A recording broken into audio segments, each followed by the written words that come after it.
We're going to be looking at a documentary based on a best-selling book called The Bible Unearthed and exploring the field of biblical archaeology. Hi everybody, welcome back to another episode of Rabbi Reacts. In our Archaeology in the Bible series, we have been focused for several weeks on analysing the documentary The Bible Unearthed. And at the end of the last session, I said that we're going to now look at the radical claim: is there grounds and reason to even think this is a divine text? I'm talking from a rational basis, not just a traditional basis, and emotional, spiritual connection, which are all legitimate too. But I'm talking about the text itself. Now, I want to dive in, but with a little introduction. Over the past few episodes, and I hope you've seen them. If you haven't yet, you can see them in the text below. But we've been discussing the dating, amongst other things, of the biblical text. When we say dating the Bible, I'm referring specifically to the 5 books of Moses, in Judaism known as from Bereshit to Devarim, or from Genesis to Deuteronomy. That's what we've been looking at. The claim that's divine authorship, and we've been looking at dating it and different claims archaeologically. Is it Chezkiyahu, Hezekiah? Is it Josiah, Yoshiyahu? Is it Ezra? Who, where, what area, and so on. And we've been actually noticing problems with all the late dating hypotheses, and more reasons to believe that it is actually really ancient, talking 10th century, 11th, 12th, 13th, some very far back in time. And that has a critical implication because the text is primarily narrative and law. In fact, the story of how the Israelite people came to be and how they got their divine law. But then there's also quite a few areas towards the end of the book of Leviticus and all the way through Deuteronomy, chapter 4, and then later on chapter 26 and so on, that start projecting into the future. Now, in the beginning, Moses is giving warnings to the people saying, if you do well, there'll be blessing. If you do badly, there'll be curses. And here are all the sorts of curses. But as especially Deuteronomy goes on, the vision is Moses more and more saying, actually, I know this is going to happen. You're going to be exiled from your land. You're going to be persecuted. You're going to have terrible things happen. But don't worry, God won't abandon you, and so on. Now, these prophecies or projections into the future are very important because there's lots of, anyone can make prophecies or projections into the future. You could predict turmoil in the Middle East in the coming decade and you'll pretty much hit the nail on the head. But there's also things you can't predict easily. So I'll give you an example. The biblical text predicts that amongst the calamities that will befall Israel are lots of famines and illnesses and epidemics and plagues and so on.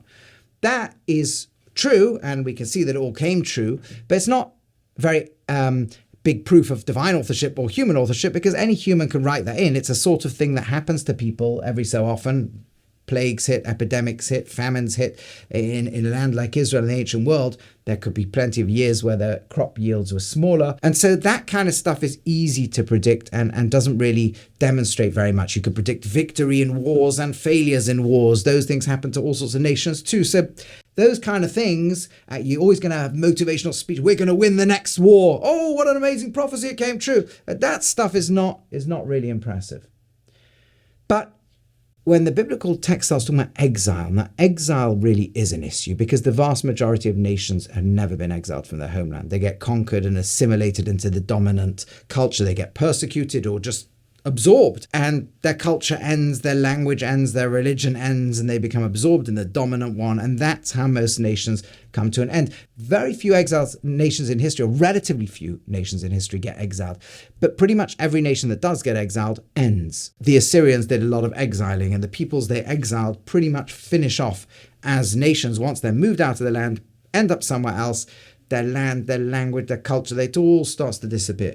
The Han Chinese did the same. Incas in Southern America did the same. So if you're a human author of the Bible, this constant emphasis on the fact that Israel's going to be going to exile is A, incredibly difficult to predict if you're sitting very far back in time, because most nations won't be exiled. B is, if they are going to be exiled, if that's kind of warning you're trying to throw out to the people, I don't know, every terrible thing's going to happen, then amongst other things you're going to be exiled and finished as a nation. Because that's what happens to exiled people. And you could imagine that as a good warning. You guys are going to get exiled. I mean, it's terrible. If you ever let go of this law, you're going to be exiled and finished as a people, and God will choose somebody else. But the Bible doesn't say that. The Torah, when I say the Bible, the 5 books of Moses, they don't say that. They're constantly this theme of you're going to be in exile. It's going to be a horrible exile. You're going to be scattered across the 4 corners of the globe. And, well, they wouldn't use globes. Oretz, the 4 corners of the world. And God will bring you back. Now, there are 2 good explanations for this. One is that we're not dealing with a human author. We're dealing with somebody who can predict the crazy impossibility of weird things in history happening and make sure they happen. Number two is a much easier human explanation, is it was all written after the first exile.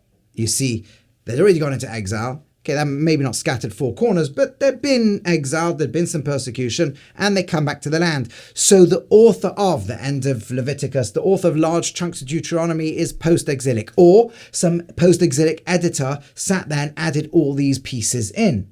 And this constant reference to going into exile. Because the alternative, if you're looking at somebody writing 8th century, 10th century BCE, 11th century, 12th century BCE, is you're looking at somebody who somehow got the wildest prediction right.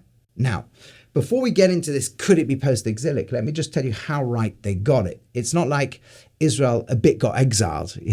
Like I say, most nations in history didn't get exiled. In fact, only a tiny minority did, but those who did stopped existing. But Jewish people, that's the Israelites and their descendants, have been exiled and exiled and exiled. And when those verses in the Bible tell us they're going to be scattered across the world, that has really come true with Israel. In fact, Israel has been so exiled, we've been exiled twice from the land of Israel itself. And since, let's say, in the time between when we got finally kicked out of the land of Israel 2,000 years ago till the return of Jewish people to the land in the late 19th, early 20th century, in 1948 establishment of the State of Israel, Jews were exiled, I believe the number is 81 times, not including expulsion from Arab lands in the 1950s after the State of Israel. That's an exile roughly every 20 years. I mean, that's every 21, 22, 23 years. So there's lots and lots of exile. In other words, these prophecies are coming incredibly true with Israel. The prophecies of persecution, right? They are going to be hated and so faint-hearted, that leaves will rustle. All those kind of verses come incredibly true with the Jewish people.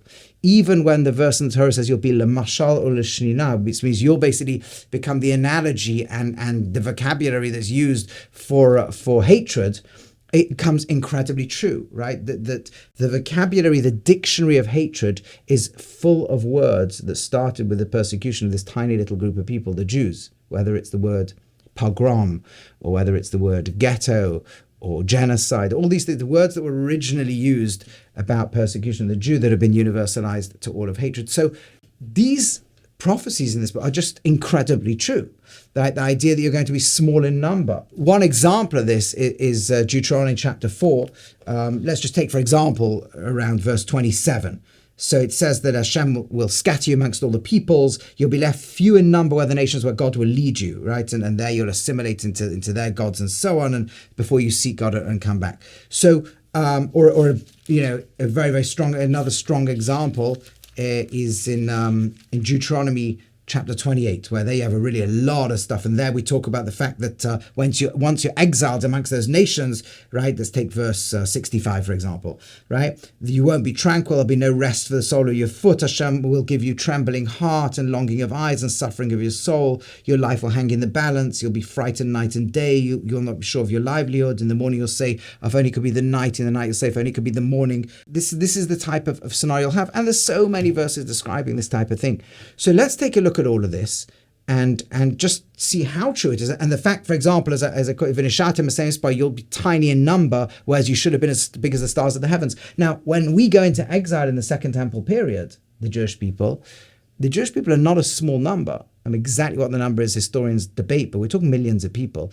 And we're talking, 5% to 10% of the Roman Empire, possibly, or 10% is probably exaggeration, but it's certainly a not insignificant number. Or put it slightly differently, if there's 4 million Jews around that time, that's not very different to what Han China was at a pretty similar point in time. So that China's grown into a population of 1.2 billion people, and ancient Israel has, the Bible says, you'll be small when you go into exile. So instead of becoming 1.2 billion people, we bobbled along the bottom of the statistical graph, hitting a peak of, 18 million people before World War II, 12 million afterwards. Today there's 14 million, 15 million Jews in the world, right? It's a minuscule fraction of humanity, not even 1%, not even a tenth of 1%. I mean, it's just nothing, right? Statistically speaking. So these prophecies are coming true again and again and again in very radical and very, very clear ways. Could it be post-exilic? That would be the way to explain it as human authorship. I know the humans came back from the exile, wrote these texts or added to them, embellished, added these chapters and sections in, and to show the people, look, The ancient divine prophecy came true. The ancient divine promise came true. But the problem with that, as we looked in our past few videos, is any text written post-exilic would have to have mentioned Jerusalem. Because you're coming back to try to rebuild Jerusalem, try to rebuild the temple. And if you're editing and playing with these texts, the shocking thing about the 5 books of Moses is this, as we pointed out in previous videos, that the word Jerusalem is the most mentioned city in the Bible. By the Bible, I mean all of the Old Testament. It's the most mentioned word. It's in every single book, even those that are not talking about history or narrative. Whether it's the book of Esther, the book of Song of Songs. It's in all of them, the word Jerusalem. It's the most mentioned city hundreds and hundreds and hundreds of times. But not in the 5 books of Moses. They don't mention the word Jerusalem once. And the reason is very simple. To any later author, if you're Chizkiyahu, Hezekiah, Josiah, or a post-exilic author, Ezra, Nehemiah, whoever you may be, you have to have Jerusalem in because it's the center of your life. So God is going to make Abraham walk past Jerusalem, not Mount Moriah. If it was Mount Moriah, just say in Jerusalem, right? When he meets Melchizedek, king of Salem, just call it Jerusalem, right? If you got Shechem and you got Hebron, you got all these important towns, you're going to have people moving through Jerusalem because you're going to want it to always make sure that God always knew this is the important city. You want to tell the people at the time, come on guys, this is our important city. How do you manage to write 5 books without it? It's no later author would have missed the opportunity to write Jerusalem. It's impossible, which is why no later author ever does miss the opportunity to write Jerusalem. All the texts from the 10th century onwards, all of them are full of Jerusalem, but not the 5 books of Moses, which seems to be a clear indication they're written before the 10th century BC. Any later author, any post-exilic author would not have allowed a text that spends chapter after chapter of how you weave the threads of Mishkan, of this temporary portable tabernacle, unless they were living in a time where that was there. But if they were taking earlier texts from then and then trying to tell everyone to build a fixed house of God, of course they're going to mention somewhere God saying to Moses, one day I want you to build a fixed home in Jerusalem. It's so easy to throw into the text. You can throw a text about exile and persecution and coming back to the land and all that stuff. You can also throw in and build my home in Jerusalem. But it isn't there. The physical home of God is not in the 5 books of Moses. It's in many, many, many other biblical books that are written in the time when there is a physical temple. It isn't in the 5 books of Moses because that's not written in a time when there's a temple. That's the inescapable conclusion.